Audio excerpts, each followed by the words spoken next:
It is 8:55 a.m. Eastern on January All right, 29th, here we go. and you are looking at a live view of the Falcon 9 as it awaits its target at 9:07 a.m. Eastern Time launch from Cape Canaveral Air Force Station in Florida. Good morning from SpaceX headquarters here in Hawthorne, California. My name is Lauren Lyons, and I'm an engineer on our Starlink team here at SpaceX, and welcome to our live webcast of our fourth Starlink mission. To date, we have launched three sets of 60 Starlink satellites. One set back in May of 2019, another in November, and the most recent just a few weeks ago on January 6th. This network of relatively small but advanced satellites is designed to bring high-speed, low-latency broadband internet to people all over the globe.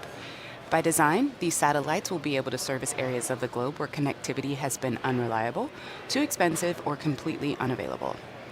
For those of you who follow SpaceX closely, you know we successfully completed an in-flight demonstration of our Crew Dragon launch escape system about a week and a half ago on January 19th. This test was the last major milestone before we fly NASA astronauts to the space station for the first time on our Crew Dragon spacecraft later this year. This is the mission known as Demo 2. The rocket you see on your screen right there also played a role in these efforts. Specifically, this booster previously launched the first Crew Dragon spacecraft, minus the astronauts, of course, and launched it to the International Space Station for NASA back in March of last year. This was a mission known as Demo 1. Now today we're going to attempt to recover this Falcon 9 first stage for the third time, this time on the drone ship Of Course I Still Love You, which is currently stationed about 350 nautical miles off the eastern coast of Florida. We'll also be attempting to recover both payload fairing halves today during using our two fairing recovery vessels, Miss Tree and Miss Chief. Woo. So we likely won't see those views live, but we'll provide updates on progress on that recovery as they become available. So we're continuing to count down to liftoff, but if for some reason we have to call a hold on today's launch, we do have a backup opportunity on Thursday, January 30th at 8:45 a.m. Eastern. But at this time, all systems are go for an on-time liftoff. My name is Jessie Anderson, and I'm a lead manufacturing engineer here at SpaceX. Right now, we are looking at a live view of Falcon 9 on our pad Space Launch Complex 40, or SLIC 40, in Cape Canaveral, Florida. Falcon 9 stands 70 meters tall, and when it's fully fueled, it'll hold just over 1 million pounds of propellant that the vehicle will burn through in less than 3 minutes after liftoff. We prepped Falcon 9 for launch in our hangar at the base of the pad, and upon completing final checkouts, Falcon 9 rolled out to the pad with the Starlink payload and went vertical early this morning. The chief engineer held a technical poll at T-1 hour to confirm no significant issues, and launch director held a propellant load and launch go-no-go poll at T-38 minutes to ensure all teams were good to begin the fueling process. Falcon 9 has been loading propellant since T-35 minutes, and currently our rocket-grade kerosene, or RP1, is nearly fully loaded on the first stage, which is the bottom two-thirds of the vehicle that you see there on your screen. That first stage, which previously flew during SpaceX's Demo 1 mission for NASA, as well as the RadarSat Constellation mission in June of 2019, is responsible for accelerating the vehicle through the Earth's atmosphere to the edge of space with the help of 9 Merlin engines. Above that first stage is the second stage, which has a single Merlin vacuum, or MVAC engine, which ignites after the first stage separates. The second stage is what will carry the Starlink satellites to an altitude of 290 kilometers above the Earth's surface. At this time, second stage is fully fueled, and liquid oxygen loading is currently underway on both first and second stage. The stack of 60 satellites is safely enclosed inside of the 17-foot diameter payload fairing, which is the pointed enclosure on the very top of the rocket, and we've got a nice view of the satellites stacked up right there. These are flat satellites, so you can see that there on your screen. And once we reach the vacuum of space, we will deploy the fairing as the second stage continues on its journey to its final orbit. So far, weather is looking good during our launch window for an on-time launch, but we'll be keeping an eye on this all the way down to T-0. The Air Force range is prepared to support today's mission. Waters are clear of any ships, and the range continues to ensure the safety of our launch. The vehicle, satellites, weather, and range are all looking good for an on-time liftoff just a few minutes from now. Today, most of your satellite internet services come from geostationary satellites, or GeoSats. A single GeoSat will serve a fixed but broad area and is typically placed about 35,000 kilometers or higher above the Earth. Now, one of the main drawbacks of that high altitude is high latency or delay in that signal that's provided because they're so far above the Earth. Starlink, on the other hand, is a constellation of multiple satellites that orbit the planet but at much lower, at about 550 kilometers. Because of this low orbit, latency is much lower than with satellites in geostationary orbit. This enables Starlink to deliver services like seamless video calls that are usually not possible on other satellite internet systems. And because Starlink satellites fly in a global constellation, we can bring high-speed internet to places that previously had terrible service or no service at all. Some of the most exciting opportunities for Starlink are rural or remote locations where traditional fiber or cable just isn't practical. And Starlink can also deliver high-speed internet to locations where fiber and cable aren't possible at all, such as a cruise ship or an airplane. Building a constellation that can provide this level of service is incredibly challenging, but we are making steady progress towards that goal with every Starlink launch. And one quick note, during our last launch we mentioned that we were experimenting with a darkening treatment on one of our satellites. This is part of an effort to minimize reflections from the satellites that may be distracting to some astronomers during their observations of the night sky.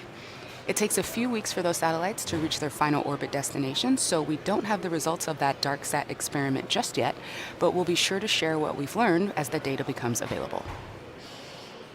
We are currently a little bit over 4 minutes from liftoff, and Falcon 9 is now moving into the final stages of the countdown. At T-minus 7 minutes, engine chill began. This is where we allow a small amount of the super chilled liquid oxygen to flow into the Merlin turbo pumps prior to the full flow of liquid oxygen into the vehicle, and that's to avoid any shocks to the system. Liquid oxygen is also what's creating the white puffs around Falcon 9. We continue to load super chilled liquid oxygen, or LOX, into the stage until just before liftoff, and when that super chilled LOX comes in contact with the ambient air around it, it creates those white clouds surrounding the vehicle that you can see there on your screen. And just a few moments ago, around T-minus 4.5 minutes, the transporter erector retracted away from the rocket slightly, and this provides clearance for Falcon 9 to lift off. The first and second stages are both nearly fully loaded with 1 million pounds of kerosene fuel and liquid oxygen. First stage should finish prop loading at T-minus 3 minutes, and second stage at T-minus 2 minutes. At T-minus 60 seconds, be sure to listen in to the call out that Falcon 9 is in startup. This means that the rocket's autonomous internal flight computers have taken over the launch countdown. This booster has launched from our 39A launch pad, our Vandenberg launch pad, and it is now getting ready for liftoff from our Slick 40 launch pad today. The Starlink payload continues to be healthy. The Falcon 9 team is tracking no issues on the rocket. Weather is still looking good, and the range is green for launch. So let's listen in to the last few minutes of the countdown.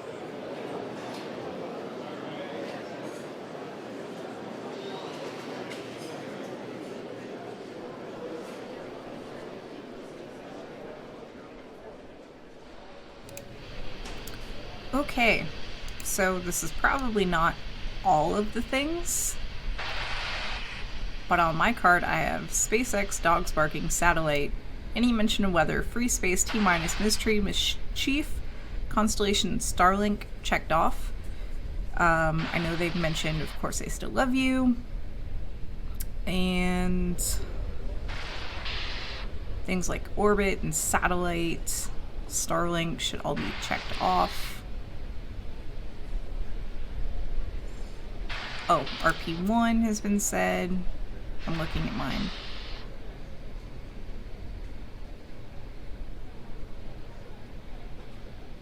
But yeah, I don't have the full list in front of me. Stage 2 lock load's closed out.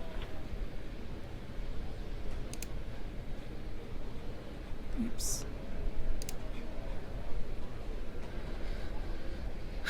Yeah, I am well aware that dogs barking is just another free space.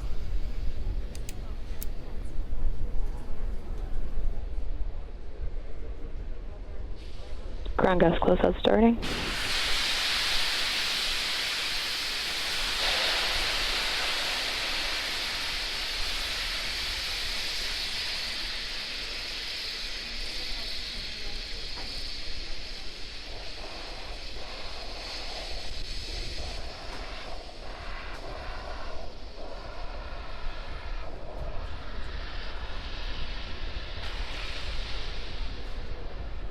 Falcon 9 in startup.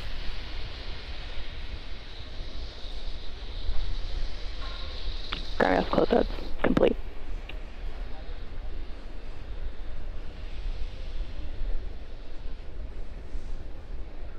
LDs go for launch.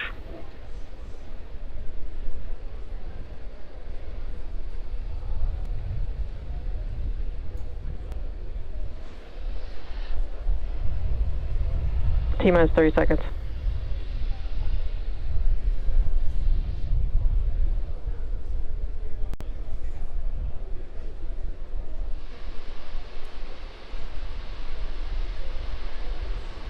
T-minus 15 seconds.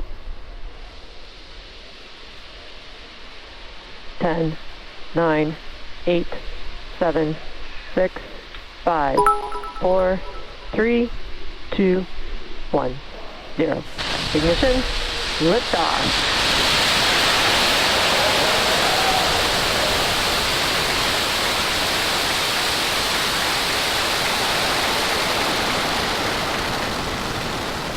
Vehicles pitching downrange. Stage 1 propulsion is nominal.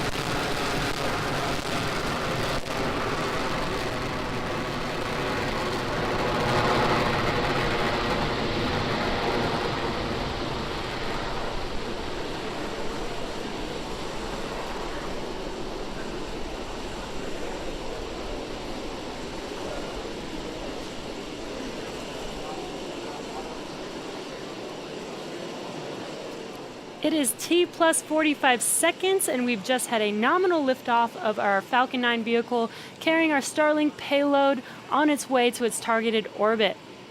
In just about 20 seconds coming up here, we will be passing through max Q. Falcon 9 is supersonic. That is the maximum aerodynamic pressure that the vehicle will see, which is the largest structural load that the vehicle sees throughout ascent.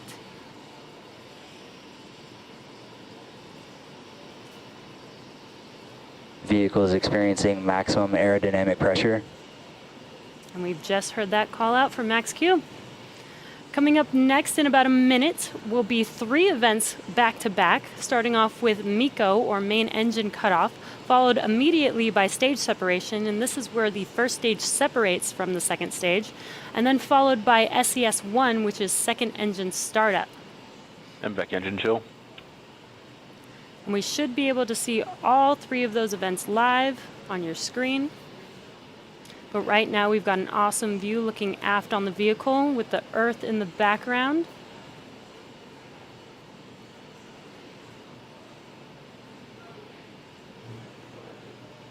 Now if you're just now joining us, we're about 30 seconds away from MECO, main engine cutoff, stage separation, and SES-1, or second engine start 1.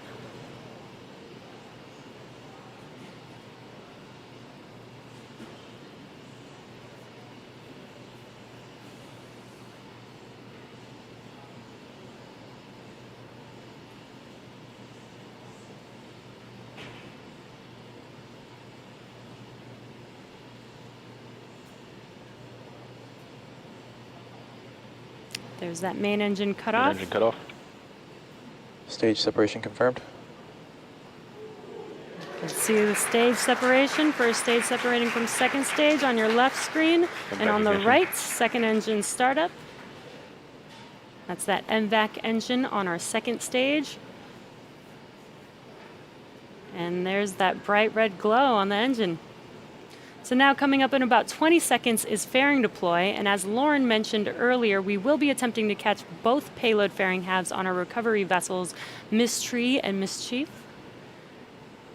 It will be unlikely that we will see these live on the webcast, so we'll bring you updates as they become available, but you can also check into our social media for updates as well. Fairing separation confirmed.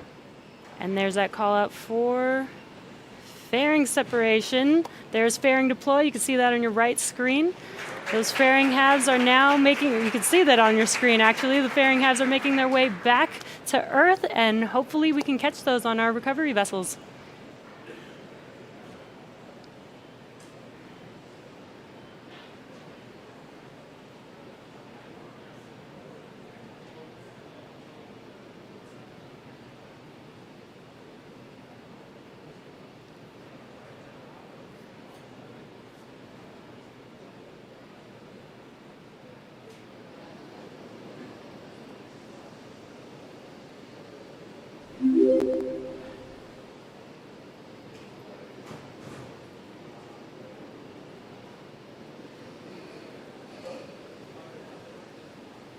AOS Bermuda.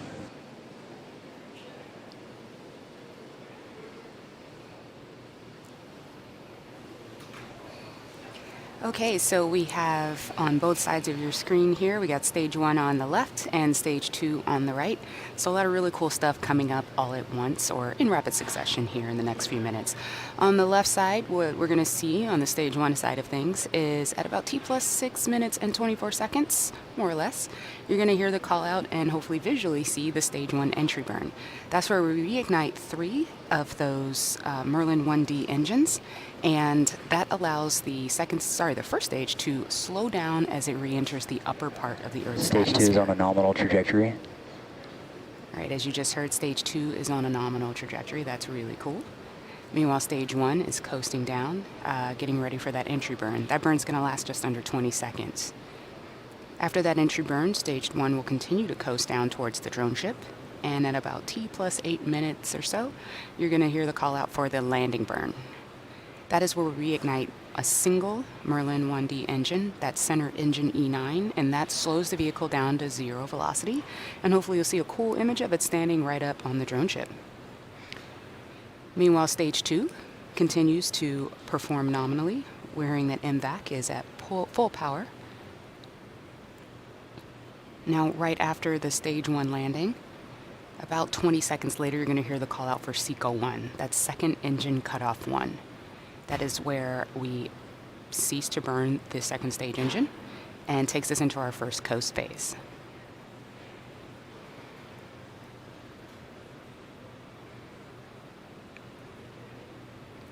That stage 2 engine is burning with more than 200,000 pounds of thrust as it takes that stack of 60 Starlink satellites to its first parking orbit. Stage 1 entry startup. All right, you see that entry burn as it started.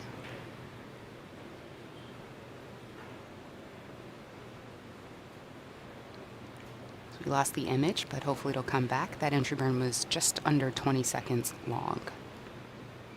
Meanwhile, stage 2, as Stage you can 1 see, entry shutdown. stage 2 continues to burn, and we just heard the call out that the entry burn on stage 1 has concluded.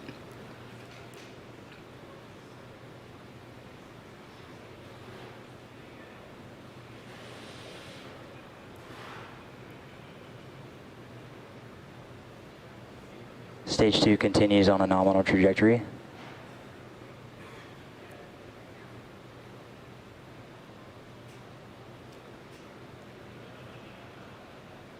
So we're a little bit under a minute from the landing burn start. Meanwhile, stage 2, as you just heard, continues on a nominal trajectory. Stage 1 transonic.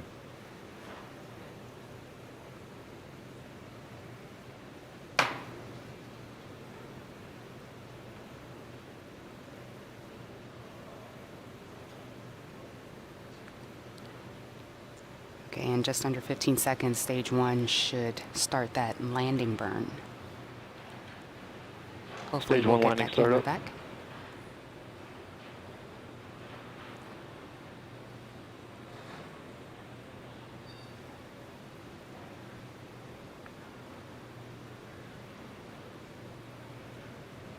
Right, that landing burn is currently going. Unfortunately, we don't have the video from the vehicle, but we do have the drone Stage ship 1 landing video. light deploy.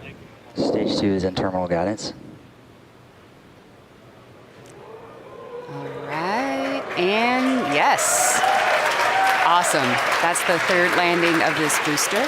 Second time landing on, of course, I Still Love You. Falcon 9 has landed. Operators, please proceed Very to cool. T plus And 11.100. Safe. any second now, we should be seeing SECO 1. That is where that second stage engine will cut off.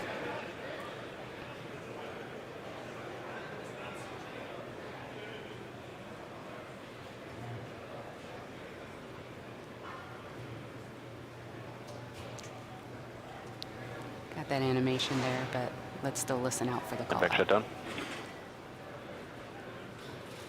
All right, as you just heard, second engine shut down. LOS Cape expected. And we got confirmation that we're in a good orbit. All right, so we're now going to enter a coast phase. So we're going to Nominal take a quick parking, break. orbit but insertion.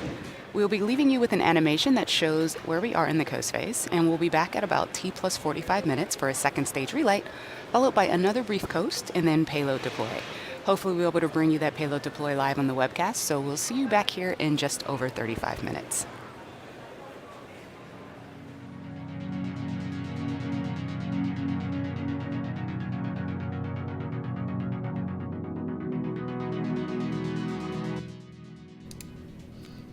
Okay. AOS Newfoundland.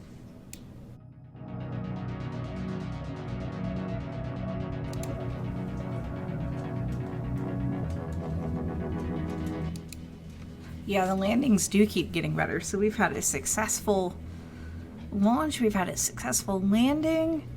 I'm sure the fairings were separated and I missed that somewhere along the lines. Yeah, everything keeps getting better, which is pretty awesome. So they are going to be gone for essentially 30 minutes. They're in a coast phase for 30 minutes, and then they'll come back, turn on the engines for a little bit, go into another coast phase. Oh my, Star Stuff Studios 16th month streak. Thank you so much. And make it rain. And then there's some more bits for the dogs. And make it rain. I'm gonna have Pocket Cheerios again. Pocket Cheerios are the best Cheerios because you reach into your pocket and you're like, where did these Cheerios come from? Those are our coats hanging right above the dogs. Alright, so essentially they'll be back in like 30 minutes. Here's what we can do. We can chill out and chat for 30 minutes while we wait for them to come back online. I could try to see about getting marbles going. We could all take a coffee break, or I could just cut the stream here and we can all go about our merry way. It really doesn't matter to me. Wayne and Michael are both saying that coffee sounds like a good idea, so that might be what I do, because I am out of coffee at the moment. I am trying not to yawn and make it the thing. So if y'all want to hang out, I mean, the exciting part is over, really. Now we're just kind of in the chill part. So, oh, not a problem, Star Stuff. Just got to work, so yeah, coffee needs to happen. Just wanted to catch the landing with you guys. That's fair. Those are the launch and the landing are the exciting parts. I'm not gonna lie. So that's totally fair. Thanks for joining us. The launch is less exciting than the landing. Jeez. I mean, yeah, launching rockets is nothing new. Landing them is kind of new. Oh, that was my earbud that hit my leg. I was like, what is in my lap? It is my earbud. Yeah, landing rockets we've gotten good at, and that's new. Launching them is kind of like old hat at this point. So, I'm gonna get up and go get coffee, and I guess when we come back, we'll figure out what's going on. Yeah, so I will keep opening that, and that doesn't ever help me. I will be right back because, oh my gosh, I need so much coffee. So much coffee.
All right.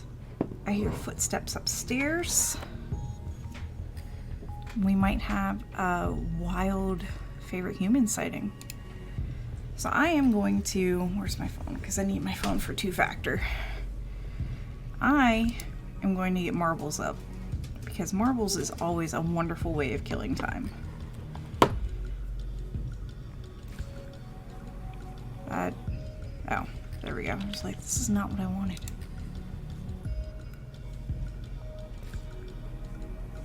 Whew.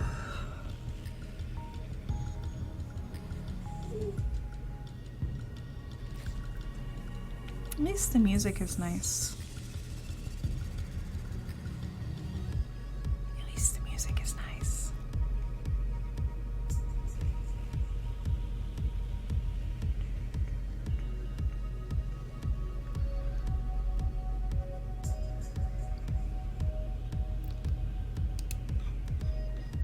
LOS Newfoundland expected.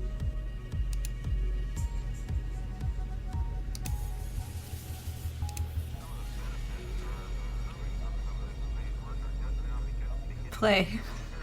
I have to load it up first, Lap.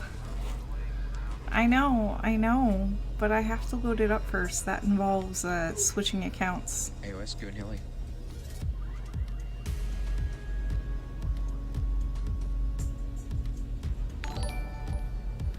Oh my goodness, thank you for the sub. Tinker's like, I have no chill. Yeah, but I have to switch Steam accounts. Yep, favorite human is officially awake.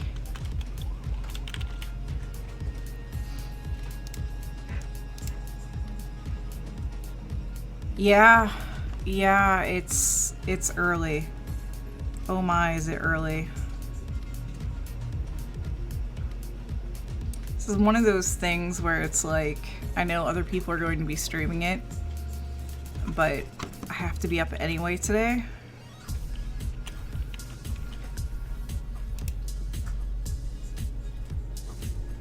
Oh, fresh code.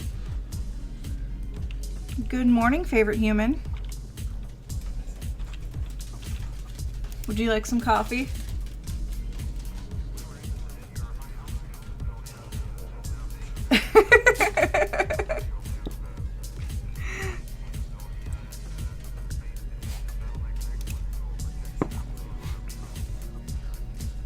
Okay. So, get marbles going.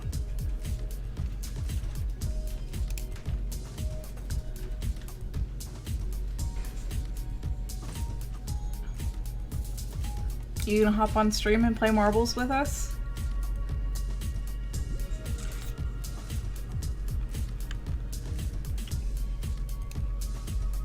That's no fun.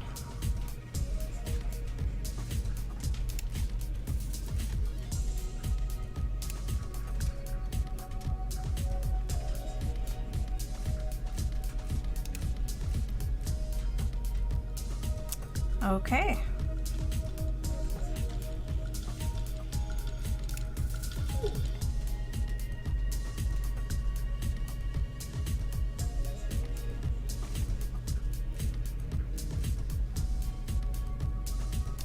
There we go. Now I have to put chat someplace where I can see it.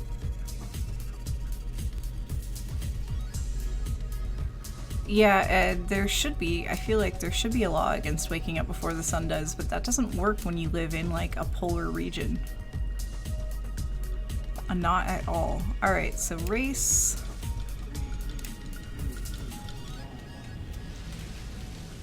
And anybody can join this race.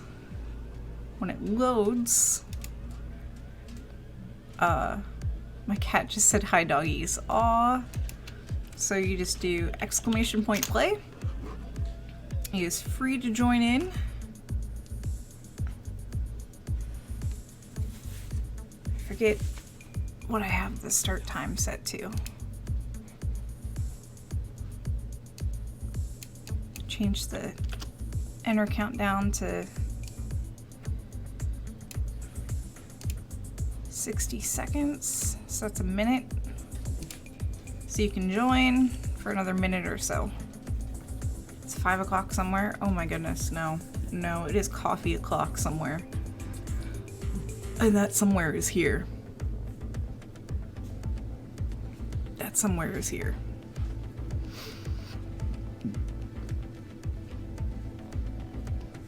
It looks like locally the last time we played this track, it was Arnster who won, and he's either asleep or at work right now, so.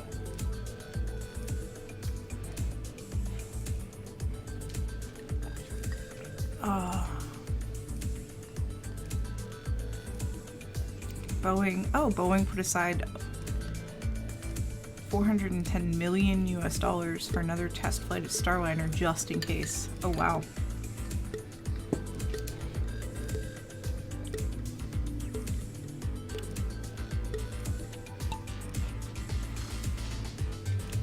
Alright, here we go.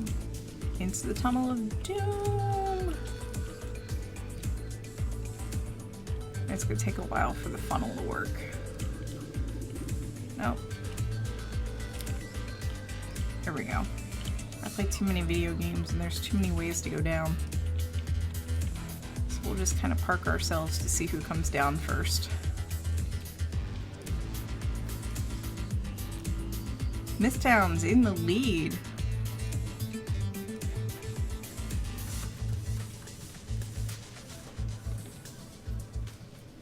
Looks like these two halves are the same.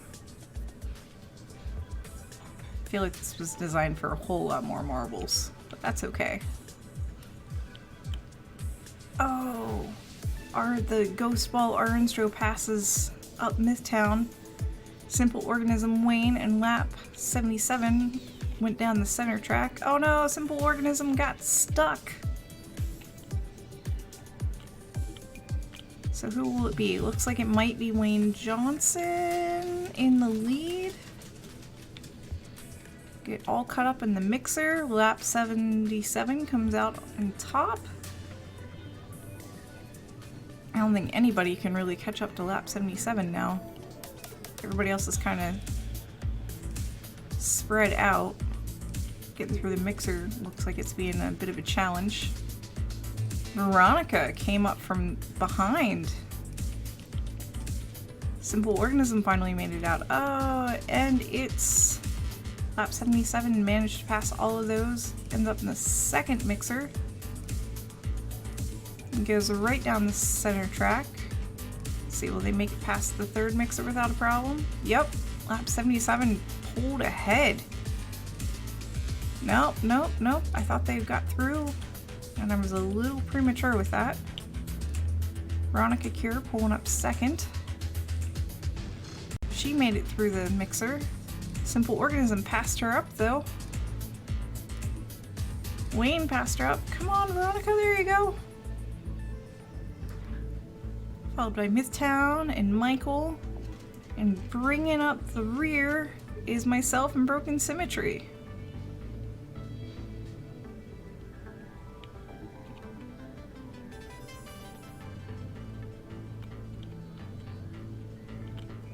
So there we go.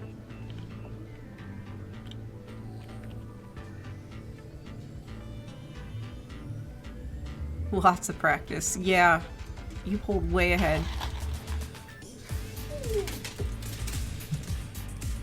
You pulled way ahead. There we go. So lap 77, Simple Organism, Wayne in third place, followed by Veronica, Midtown, Michael T. Meyer, Cosmic Quest, and Broken Symmetry. Alright. Makes sense since I was late to the party. This says few will survive. That's not LOS Goon Hilly expected. terrifying or anything. Alright, so I'm gonna change the thing to 90, because that always seems to be a little thing. Just do exclamation point play. And when I hit the start button, you still have a minute and a half to join.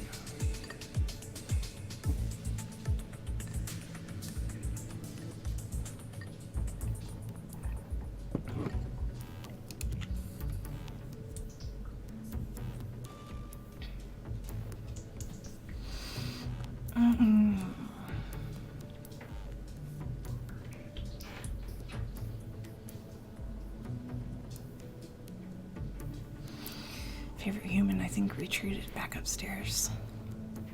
So few will survive. I can't see the track before we start. But it makes me think that, what's up, Buck? Makes me think that there was going to be a lot of places where people can get knocked off. Maybe it won't be so bad because we don't have that many things.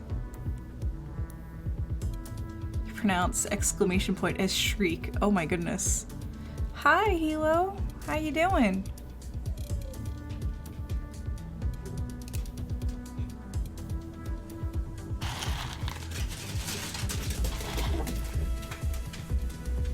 I mean, I know he's awake now, but that doesn't mean you have to be loud.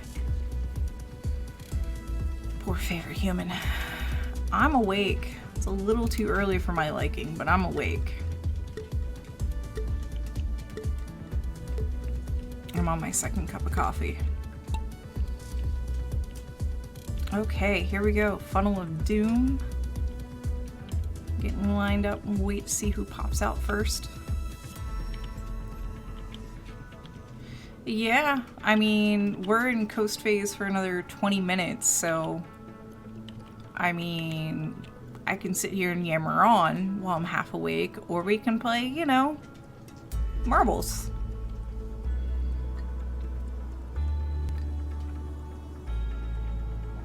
Which is perfect because it doesn't allow me to do anything. Oh, look! Wayne's in the lead, followed closely by Hilo. Looks like Hilo might make it out of the mixer first, though. Boom! Hilo is pulled ahead. That may not last long. Mythtown.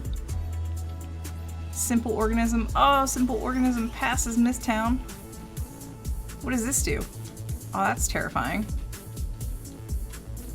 Everybody goes over the thing, but nobody, seems like nobody's fallen off the track yet, so that's good. Oh, there are a couple places you can land. That's interesting. This town's stuck in the mixer. Okay, so you can land in one of two places. You can land in the higher belt or the lower belt, and I'm not sure what determines that.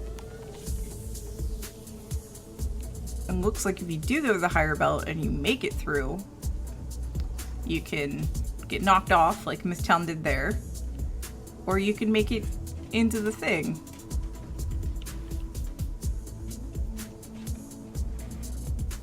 But the end changes. Oh, Broken Symmetry made it. Michael made it. Wow, that is definitely a killer course. So wow. Few will survive. We had 9 players. More than half did not finish. Hilo pulled ahead in front of everybody. And Thompson made it. Broken Symmetry made it. And Michael made it. Awesome. Lap 77's like, bye! I know, Ironheart. It was a cool launch and the thing landed successfully, so there's that. We're on a coast phase right now. I feel like everybody was just like, okay, we saw the cool part, now we're out. And everybody's afraid to say, oh yeah, by the way, we're out. Alright, so play to play marbles. Exclamation point play.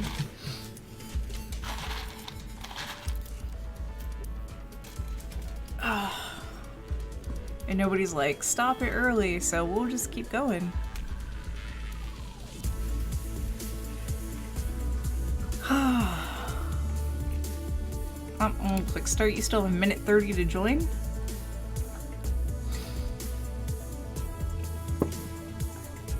Oh, I'm hoping the caffeine will kick in soon.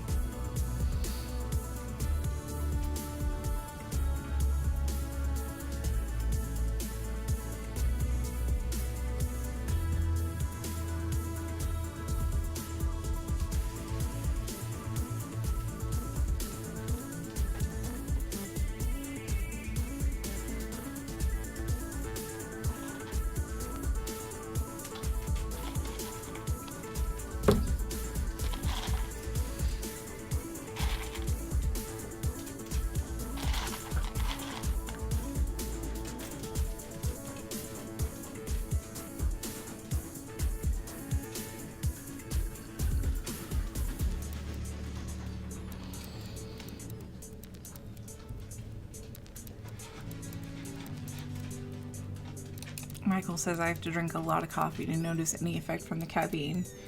Thankfully, I'm still pretty sensitive, but it takes a while. Like, I know I can't have caffeine too late in the day or else I won't sleep. I know if I can tell when I've had too much caffeine. So right now I just want my brain to be like, all right, let's be alert, not let's race. But for now, let's race marbles. All right. So we all started on the outside edges. Not sure if this is their way of being like, this is how we go through the funnel faster. But let's see. Oh wow, there's a mixer right under the funnel. Yeah, my uncle says the same thing, that it doesn't affect his sleep. I'm like, that must be nice. Oh, Broken Symmetry pulled past Michael and Wayne. Followed by Simple Organism and Michael, lap 77. Let's see, none of them went down the center track. Is anybody gonna go down the center track? Keep hoping somebody's gonna go down the center. Oh, Midtown went down the center track. See if it does Midtown any good. Oh, it does. Midtown burst ahead. Now we're in this weird thing. Gearbox looking thing of doom. Unfollowed by yet another funnel. Midtown pulled to the front. Shortcut must have been worth it. Moving pegs kind of slow people down. Hey! Your commentary was not asked for.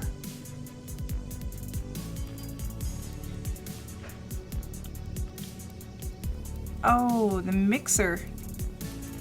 Mixing everybody up. I was gonna say, is Midtown got... Oh, Broken Symmetry got knocked off. No! Hilo pulled ahead of Midtown. A lot of people getting stuck up in the mixer. Seems to be a choke point. Michael made it through. CosmoQuest made it through. Looks like Simple Organism, Lap, and Wayne are still stuck in the mixer. Hilo pulled to the front. Followed by Midtown. More moving pegs to slow people down.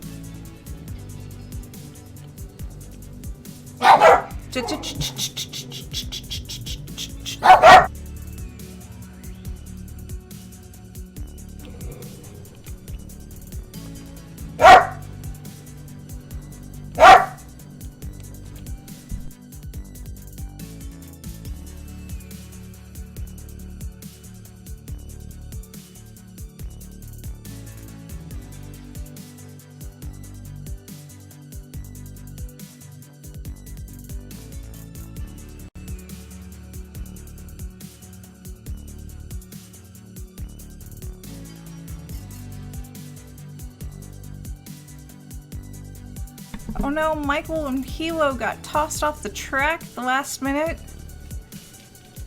Wayne's still way back there. Oh, there goes lap 77. This is really made for more marbles.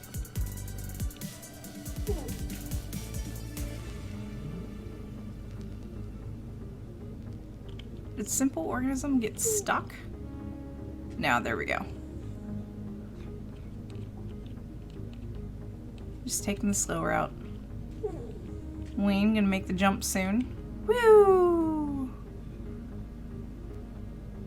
That was a bit too much of a jump. Wayne jumped so hard that he fell right off the thing. This killed more people than the last one did. It really did. Because we only had 3 people make it through to the end. That's amazing.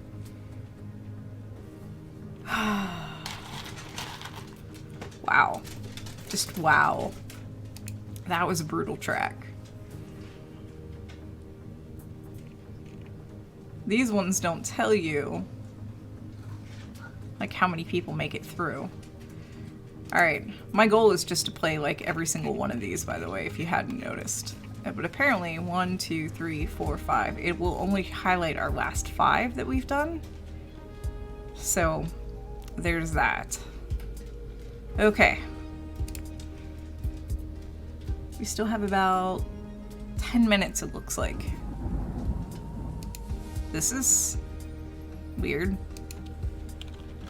It's raining in the track.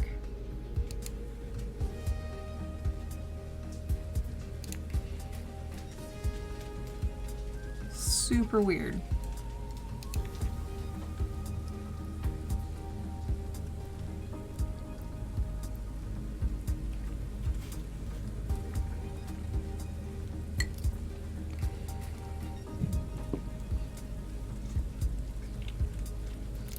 Super weird. I think this is the first track that's had like weather conditions on it. See if that plays in or if it's just an effect. This ends up being a mechanic. Oh my. Ducks are like, we hear you digging.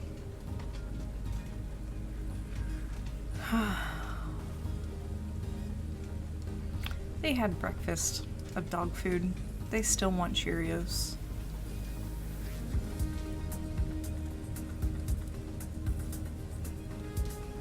So I wonder what people do at this point when they're at like KSC, because the launch is over, the landing's over.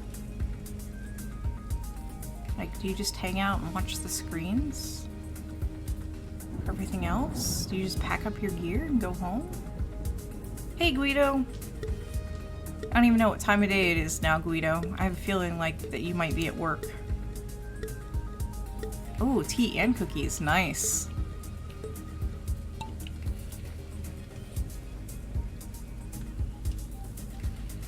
Oh, it was another one of these weird kind of rough start things. Alright, so let's go down and see what the bottom end of this one is.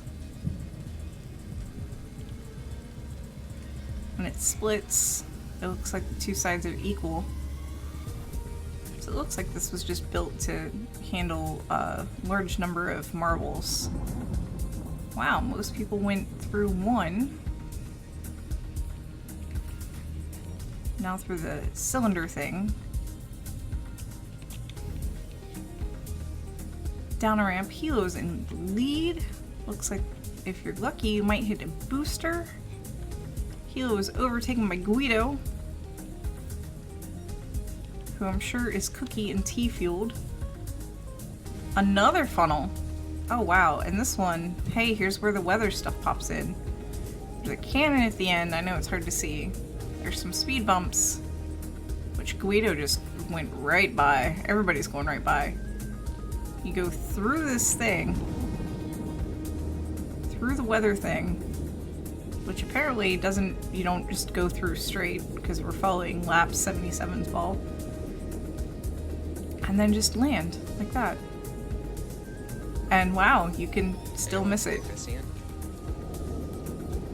see, will my ball make it? Maybe, maybe, maybe, maybe. Alright, will Wayne's ball make it? No, Hilo made it. Wayne made it. Wow, this one's rough too. Ah. Yeah, putting grocery shopping away is important. Wow, that was close. We like all three hit the thing at about the same time, and looks like Wayne came in first. Yeah, no, these tracks are just rough. These tracks are just rough. I don't know what this energy thing is. I should probably look at that. Hilo out here with all the points.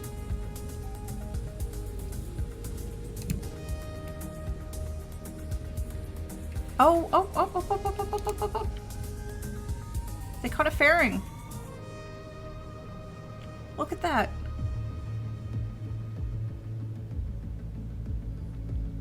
I don't know if that's Miss Tree or Miss Chief, but they caught a fairing.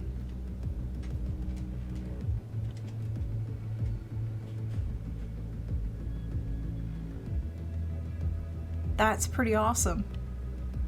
I know they were going to try to catch both fairing halves in one. There was one boat per fairing half. Okay, this was worth it because that's the tricky part right now is catching the fairing halves. It does look like a pirate ship with all that netting B. It really does. That's super cool. You can see how rough the seas are just by watching the fairing half like swing back and forth.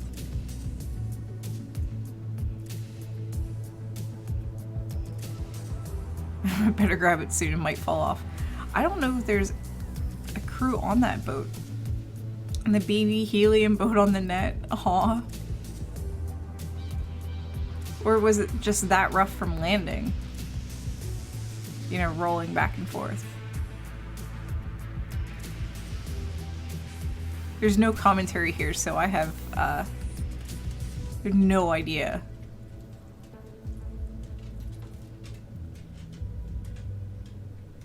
It's pretty cool.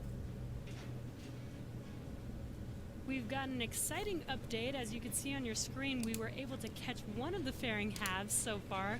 This one is on Miss Tree, and we're still waiting to hear if we are able to catch the one on Miss Chief, the second fairing half. So exciting news so far this morning. We will bring you updates on Miss Tree and that second fairing half as soon as we get more information. They are actually about to come back. So let's kind of turn off marbles for a little bit. Oops. And I do have it set to 1080p, so the quality is not on my end. It's because it's literally being beamed up and sent back. So I don't know what the net is made of. It's cool though.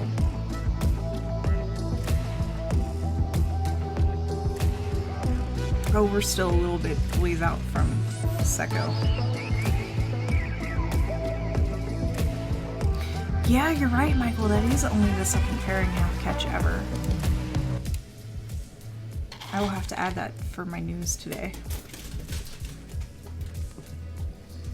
I was trying to make sure I had like everything done for today's rocket roundup last night, and just in case of weather scrub, I had to write essentially 2 versions for some bits, and I'm like, now I have to go back and edit some more.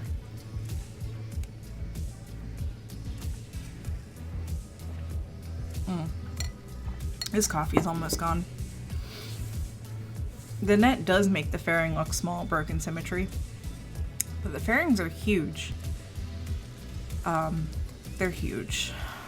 I need to come up with something that is fairly familiar, is fairly standard internationally. Michael T. Meyer says school bus, and I'm like, does everyone everywhere understand the size of a school bus? Like, because it's my understanding that, like, I know the US and Canada uses school buses, but everywhere else I'm not so sure. Like, I know in Hong Kong and Japan, or Hong Kong and Japan, for example, you don't take the school bus to school, you take public transit. 9,000 small dogs piled up. I mean, sure.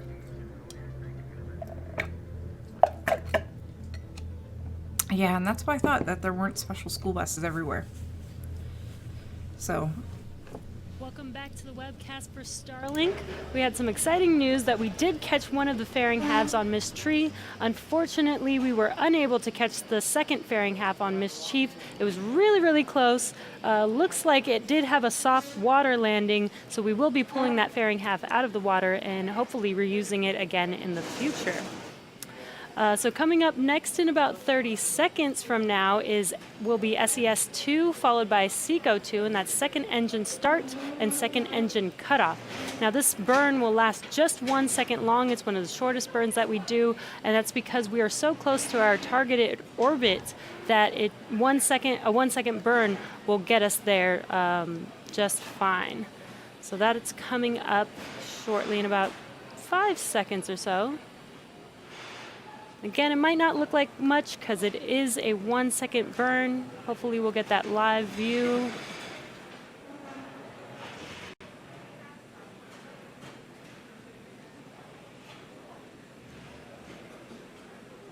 And we've had confirmation of SES-2 and SECO-2. Now just waiting for confirmation of good orbit.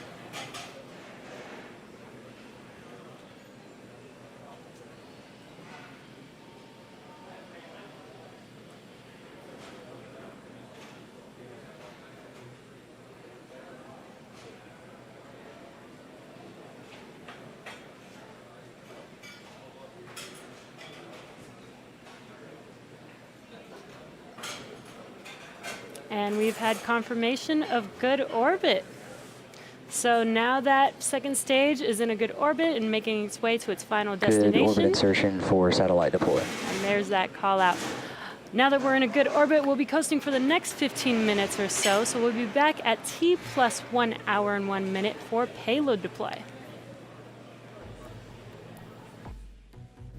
Okay, Michael says SpaceX has a drawing of a school bus inside a fairing on their website. And for those of you that were wondering what the white stuff was near the engine, that was literally probably liquid oxygen frozen, or even liquid RP1 frozen. So it happens.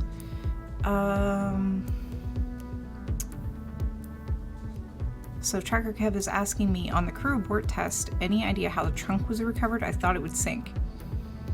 No idea how the trunk was recovered. I did see that it was recovered. I didn't read too much into it.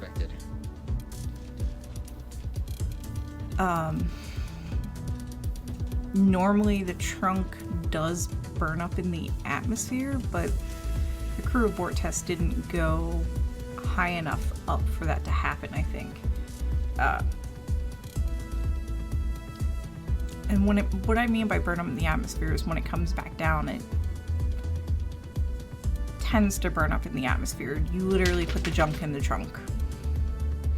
I don't know if that was intentional, but that's what happened. It's the unpressurized part of the spacecraft, and I don't think it usually does come back to Earth. I think it does burn up in the atmosphere. I'll have to check that. Yeah. So I was thinking about things that are standard all the way around the world, and something that is standardized are shipping containers. And I feel like most people do know how big a shipping container is because you've seen them on boats, you may have seen them on trains, you may have seen them on trucks, you may have, been inside of one. But I feel like those are fairly standard. Yeah, as Tracker Kev is saying, there's at least 2 sizes. I'm thinking of the short ones and the long ones. The long one is, because that's what I'm familiar with too, is the short ones and the long ones. And the long ones are the ones that you typically see on trains, on trucks, and on boats. The short ones are useful for a lot of other things. I've seen them used in Alaska as like garages.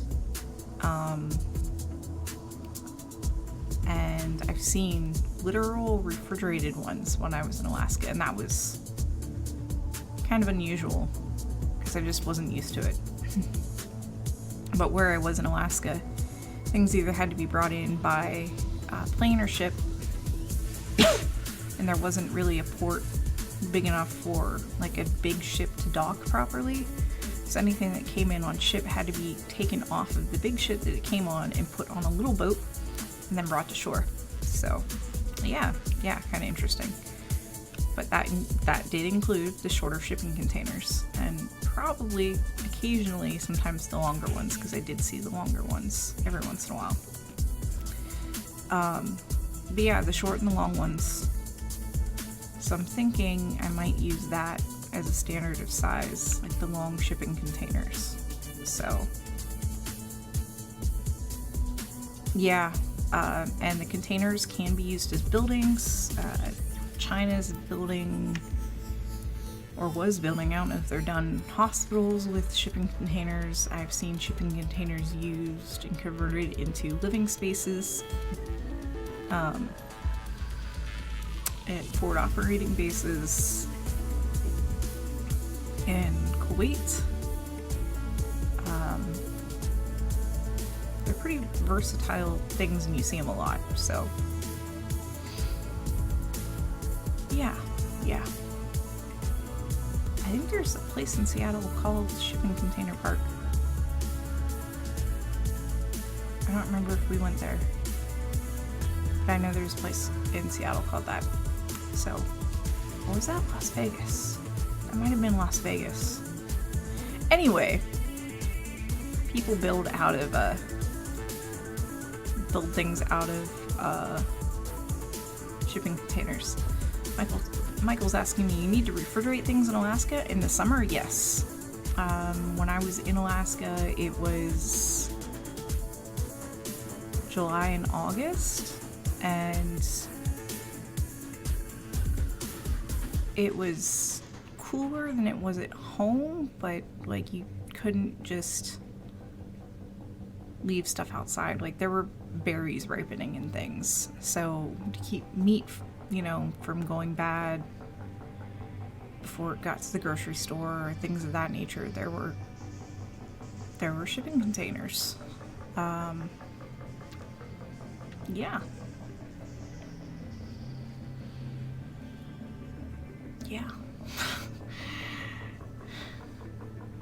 Alaska's interesting. And I wasn't there very long, but Alaska was interesting. I wouldn't mind going back. Oh, you're mostly joking. The winter you don't need refrigeration, but if you put things outside, they can get too cold and freeze. And we'll actually talk about that later today during Rocket Roundup. During Daily Space's Rocket Roundup, because there was a sounding rocket launch from Alaska and they had to keep the rocket warm, and this amuses me to no end. It amuses me to no end. But, there we go. I think the dogs have all just given up.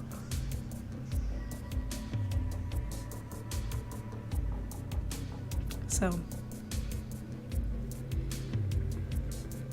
at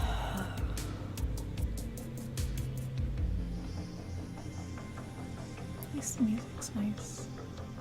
It's that awkward part where you're like, okay, I'm awake, but I'm not really awake.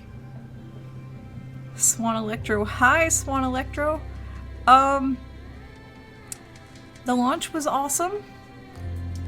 They pretty much hit a bullseye with the booster landing. They caught one of the fairing halves, which is the second time ever, as Michael pointed out, and the other fairing half made a soft landing in the water and looks like it was pretty easy to retrieve, so they're going to try retrieving that.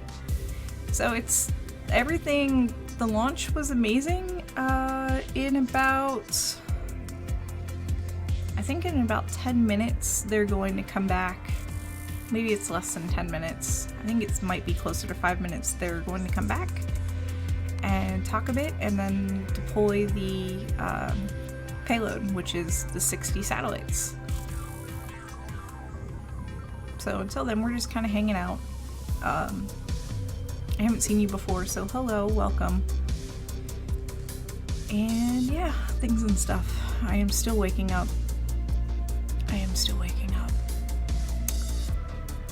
But yeah, I'm Annie, and I am not an astronomer. I know enough about astronomy to be dangerous. I have been learning about rockets and rocket launches and spacecraft and things of that nature, but I am by no means an expert.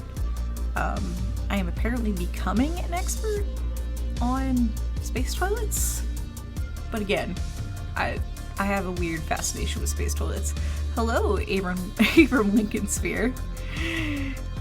Yeah, the launch was amazing. The landing was amazing. They showed a clip of the fairing half that was caught. So the good news is that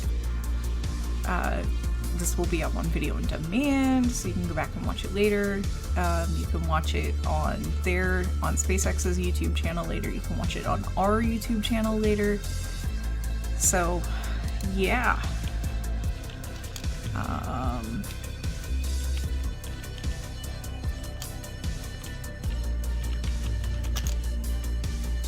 Aha, there we go.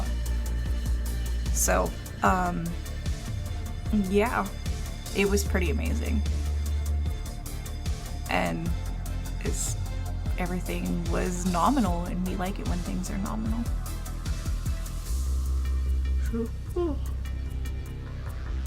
Do I cover launches often? I try to.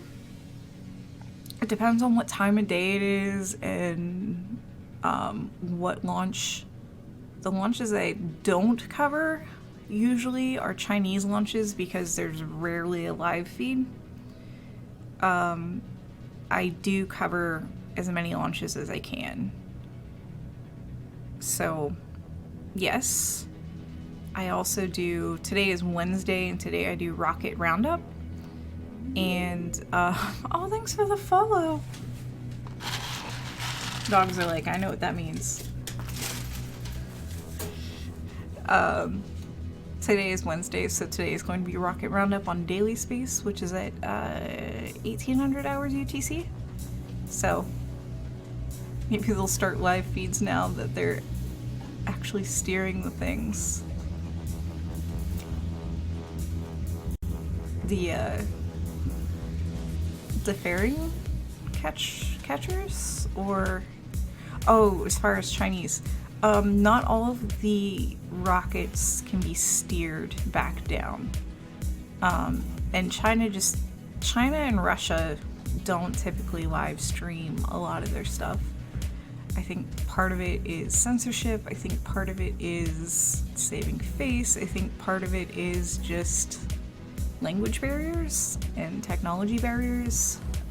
China uses a whole different set of social media sites that I don't use, and I lean really heavily on certain users on Twitter who that do have accounts and can find that stuff on, like, Weibo. I don't have an account on Weibo because they want a phone number. Yeah, they do dump their stage 1s onto villages and such. Like, not on purpose, as you say, not on purpose, but it is a common occurrence. And that's usually one of the things I try to look for afterwards is the debris. Just photos of the debris, because they pop up on Chinese social media. AOS Tasmania.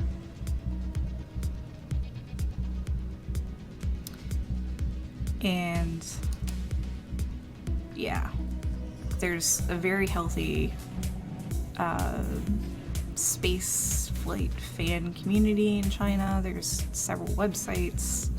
There's tour companies. Like, it's a big deal to go see a launch in China, but live streaming them can be tricky. And that's just unfortunately how it is.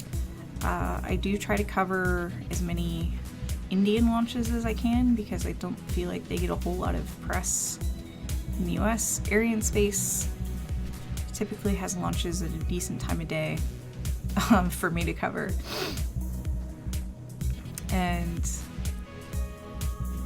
sometimes NASA launches, but I do try to make it a point to cover, I don't know what the flashing is right now. I do try to make it a point to the webcast for Starlink. If you've watched our previous Starlink webcasts, you're aware that our satellites are flatly packed with no dispenser, and that the deployment sequence looks a little bit different from what you'll see on a typical launch. The satellites will slowly disperse upon deploy, and they may even bump into one another, which is to be expected. The satellites were designed with this in mind, and we are less than 1 minute away from deployment of the Starlink satellites.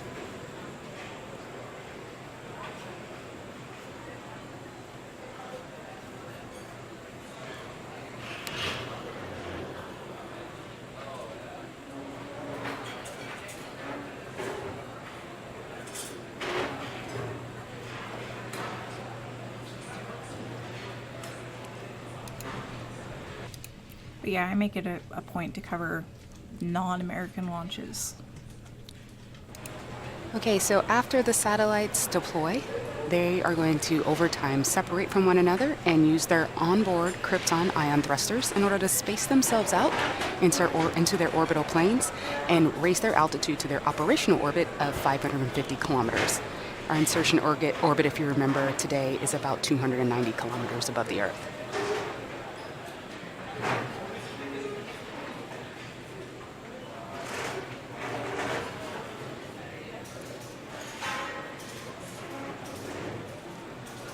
Look at that beautiful view. Okay, well, the one of space was awesome. The animation's cool too, but hopefully we'll get back to those live views from space.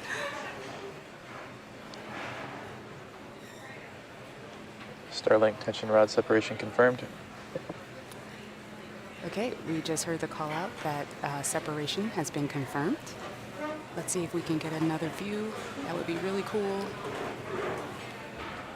Here it should be coming up. There we go. Ah, that's gorgeous. That's those 60 Starlink satellites successfully separating from stage 2, and that beautiful planet there is the planet that those satellites are going to provide internet service to, which is super, super exciting.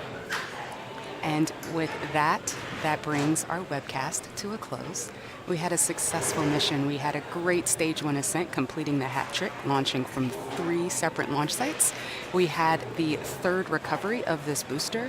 Stage 2 delivered Starlink to its operation or to its targeted orbit, and as you just saw, we successfully separated those 60 Starlink satellites. So, and also we caught a fairing. That's a big deal and super awesome, and we were able to see it in the daytime, which is even more cool. So a big thank you to the 45th Space Wing for range safety and to the FAA for licensing today's successful launch. We'd also like to thank all of you, our viewers, for tuning in this morning. Follow our website and social media platforms for updates on our next missions and milestones. And until next time, have a great morning.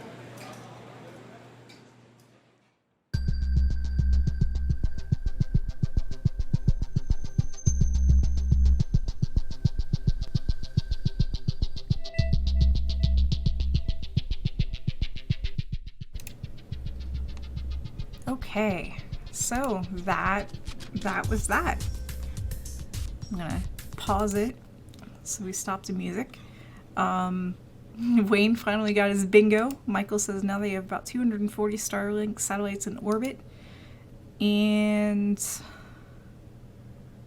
I think 120 of those have been launched just this month. Yeah. Half of those have been launched just this month, which is wild. Abram is asking, is JAXA going to stream IGS? They were planning on it, yes. And then there were some problems and the launch got scrubbed, and it is not expected to launch by the end of the month, which is, quite frankly, 2 more days. I don't know when they plan to launch now, but yeah, they do. I haven't checked it this morning. I haven't had time to check it this morning. The last I heard is that they weren't doing it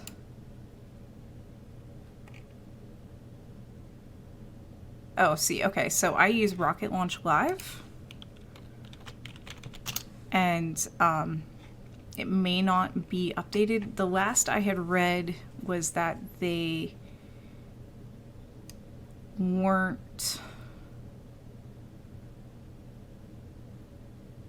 that they didn't think they'd be able to do it by the end of the month. I don't remember how old that information is, because I only talk about launches that have happened for Rocket Roundup. I typically don't keep super close track of when things are delayed if rocket launch doesn't have an updated date. And it is, as you say, it is hard to find translated info, and I think I did pull up a gazillion things and I had the machine translated, and I don't read Japanese. That's not one of the languages I can read. So yeah, I don't know but when I'm from here,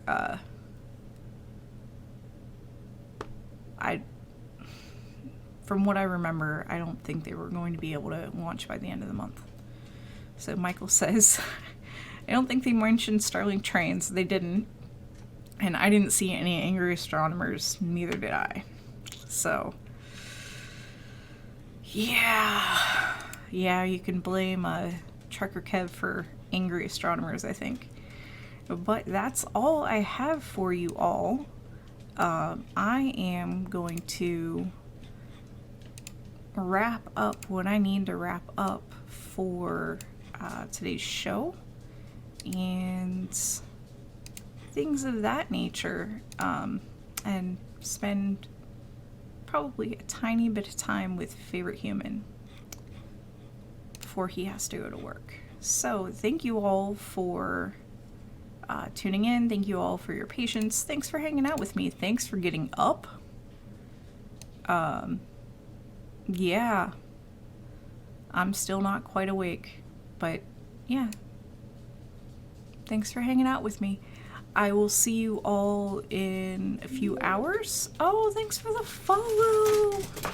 My dogs are all excited because they know it's Cheerios.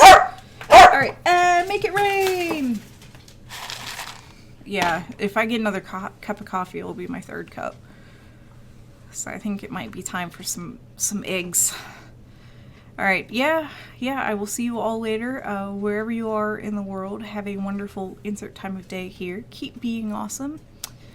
And yeah, until later. Bye.